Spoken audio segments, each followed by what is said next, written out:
আসসালামু আলাইকুম রহমতুল্লাহ। দর্শক, স্ক্রিনে যে শৈশবের চিত্রটা দেখতে পাচ্ছেন, অবশ্যই আমরা যারা ছোটবেলায় এইভাবেই খেলাধুলা করেছি, এইভাবে আমাদের সময়টা কেটেছিল। কখন আমরা স্কুলে যাব, কখন স্কুল ছুটি হবে, কখন খেলাধুলা করব, আমাদের চিন্তা ভাবনাগুলো এমনই ছিল। আর কখন মাঝে মাঝে এমনটাই চিন্তা হতো যে কখন আমরা একটু বড় হব, বড় থেকে আরেকটু বড় হব, আরেকটু বড় হব, আরেকটু বড় হব। আর খেলাধুলা, সেগুলো তো এখন আর নেই।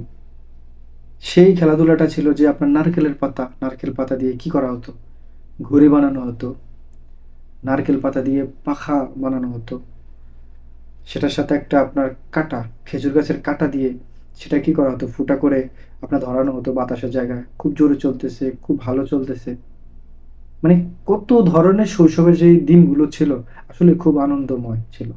সেটাকে আমরা এখনো মিস করি। অবশ্যই আমার সাপোর্টার যারা আছেন, দর্শক যারা আছেন, তারাও মিস করে। শৈশবের দিনগুলো খুবই সুন্দর ছিল। আমরা সেটা হারিয়ে ফেলেছি। কিন্তু এখন বর্তমান জেনারেশন যেটা, সেটা তারা এগুলা সম্পর্কে বুঝে না, জানে না, তারা বুঝতেও চায় না। ১ম যে কারণটা সেটা হচ্ছে তারা সবাই মোবাইলে আসক্ত। আমরা যে সময়গুলোতে আমরা খেলাধুলা করেছি, আমরা কানামাছি খেলেছি, আমরা আপনার ঘটি খেলেছি, গ্রামের ভাষায় যেটাকে বলা হয়। তারপরে আ ঘর বানানো হতো। ঘরের মধ্যে আপনার নিঃশ্বাস নিয়ে একটা খেলা হতো। আপনার ওই যে ধান সিদ্ধ করে গ্রামের ভাষায় যেটাকে বলা হয় মটকা কিংবা ঘটি যেটাকে বলা হয়, ওটা ভাঙার পর ওখান থেকে চারা নেওয়া হতো। ওটা নেওয়ার পরে ওটা দিয়ে খেলা হতো। কত সুন্দর সেই শৈশবের দিনগুলো ছিল। কানামাছি খেলা হতো, রুটি পিঠা খেলা হতো। একেক দিন একেক খেলা হতো। দিন শেষে তারা কি করত? আপনার যখন বিলের মধ্যে যখন আপনার সবথেকে বেশি মজার বিষয় হচ্ছে আপনার জোলাবাতি খেলা। যেমন ৭-৮ জন, ১০ জন, ১২ জন মিলে আপনার একেকজন অল্প করে চাউল নিবে, একেকজন মাছ ধরবে, মাছ ধরে ওটা নিয়ে হয় না এমনটা খেলাধুলা করেছেন না আপনারা? গ্রামের ভাষায় আমাদের বলা হয় জোলাবাতি। মানে সবাই মিলে খাবে, এরকম একটা খাবার। তারপরে আরো একটা মজার বিষয় হচ্ছে যে আ বিশেষ করে ছেলেরা এই খেলাগুলা বেশি খেলতো। যে বিলে যখন আপনার ধান কাটা শেষ হতো, ঠিক আছে? ধান কাটা শেষ হলে আপনার গোল্লা ছুট যেটাকে বলা হয়, সেটা খেলা হতো। কতজন মিলে কত যে মজা হতো।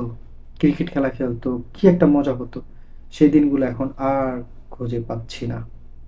মনে হয় না আর খুঁজে পাবো সেইভাবে সেই সময়টা। দর্শক, অবশ্যই আপনারা যারা এই স্মৃতিগুলোর কথা ভাবছেন এবং চিন্তা করতেছেন, সেই শৈশবের সময়টা যেন আবার ফিরে আসে, এটা যারা ভাবতেছেন, অবশ্যই তারা আমার সাথে একমত হবেন। আমরা আসলেই সত্যি সেই সময়টাকে আমরা অনেক মিস করি, যেটা আমরা কখনোই আর পাবো না। কারণ সময়টা চলে গেছে আমাদের জীবন থেকে। এখন আমরা একেকজন একেক কর্মব্যস্ততার জন্য পরিবারের ব্যস্ততা থেকে শুরু করে সবকিছু মিলিয়ে ব্যস্ত সময় কাটানো হচ্ছে। আর মাঝে মাঝে এইভাবে একটা বড় নিঃশ্বাস নিয়ে সেই স্মৃতির কথাগুলো মনে পড়ছে।